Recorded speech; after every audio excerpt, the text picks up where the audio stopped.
Hello viewers, welcome to my channel English in easy way. আমি আজকে তোমাদের সামনে যে বিষয় নিয়ে এসেছি তা হলো পাস্ট পারফেক্ট টেন্স। অর্থাৎ আমার এখন যে বিষয়গুলো চলছে সেগুলো হচ্ছে সব টেন্স নিয়ে। তো এর আগে প্রেজেন্ট টেন্সের সব আলোচনা হয়েছে, 4টা ব্রাঞ্চের আলোচনা করেছি। এখন যেটা চলছে পাস্ট টেন্সের। তো পাস্ট টেন্সের পাস্ট ইনডেফিনিট, পাস্ট কন্টিনিউয়াস এ নিয়ে গত ভিডিওতে আমি আলোচনা করেছি। আজকে যেটা হচ্ছে সেটা হচ্ছে past perfect tense. Past perfect tense অর্থটা কী? অর্থাৎ অতীতে কোনো একটি ঘটনা ঘটার আগে আরেকটি ঘটনা ঘটে গিয়েছিল। কোনো একটি ঘটনা ঘটার আগে আরেকটি ঘটনা ঘটে গিয়েছিল এইরকম যদি বোঝায়, তাহলে সেই ক্ষেত্রে আমাদেরকে পাস্ট পারফেক্ট টেন্সে কথাটা বলতে হবে। আমরা যেমন বাংলায় বলেই থাকি যে তুমি আসার আগে আমি চলে গিয়েছিলাম, সে বলার আগে আমি বলে দিয়েছিলাম, বৃষ্টি আসার আগেই আমরা স্কুল চলে গিয়েছিলাম। এই ধরনের কথাগুলো যখন আমরা ইংলিশে ট্রান্সলেশন করব বা বাক্যগুলো লিখবো, তখন আমাদেরকে যে টেন্সটা ব্যবহার করতে হবে সেটা হচ্ছে পাস্ট পারফেক্ট টেন্স। অর্থাৎ অন্যান্য টেন্সে আমরা যদি বাক্যগুলোকে তৈরি করতে যাই তাহলে কিন্তু গ্রামাটিক্যালি ভুল হয়ে যাবে। অর্থাৎ আমাকে সঠিকভাবে গ্রামারের ইউজটা জানতে হবে। এই হলো পাস্ট পারফেক্ট টেন্স। তো পাস্ট পারফেক্ট টেন্সে যে আলোচনা চলছে তার প্রত্যেকটার কি সূত্র আমাদেরকে জেনে রাখতে হবে। এর আগে যেমন অন্যান্য টেন্সের সূত্রগুলো আমরা জেনেছি। তো পাস্ট পারফেক্ট টেন্সের সূত্রটা হচ্ছে সাবজেক্ট, তারপর বসাতে হবে হ্যাড, তারপরে বসাতে হবে ভার্বের থার্ড ফর্ম 3 নম্বর রূপটি, তারপরে অবজেক্ট।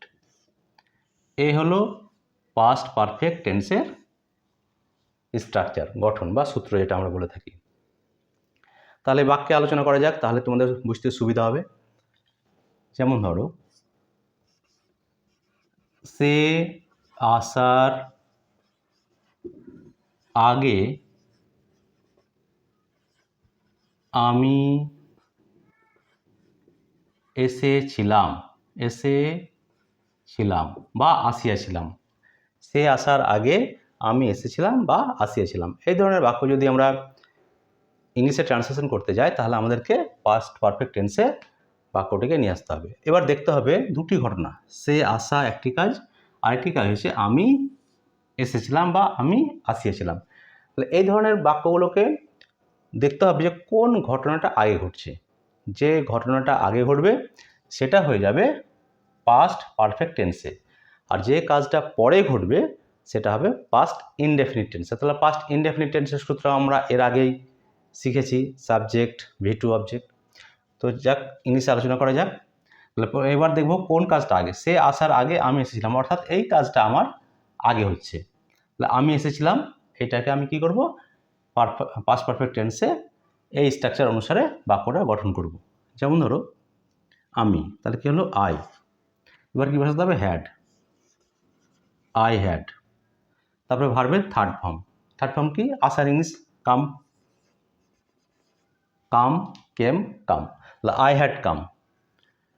এবার কী করবো, এই যে আগে একটা বাংলা শব্দ আছে আগে বা পূর্বে, এই ধরনের যদি কথা থাকে তাহলে সেই ক্ষেত্রে তার একটা ইংলিশ আছে preposition before. I had come before, এখানে কি সাবজেক্ট এসে হি। এটা তাহলে কোন টেন্স হবে বলেছি, পাস্ট ইনডেফিনিট। তাহলে পাস্ট ইনডেফিনিটের সূত্র কি, সাবজেক্টের পরে বসে যাবে ভার্বের 2 নম্বর রূপ। তাহলে কামের পাস্ট ফর্ম হচ্ছে কেম।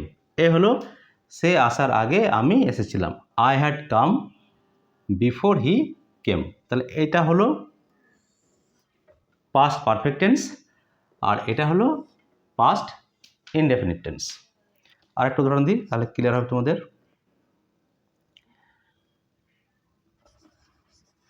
বাবা আসার আগে আমি ভাত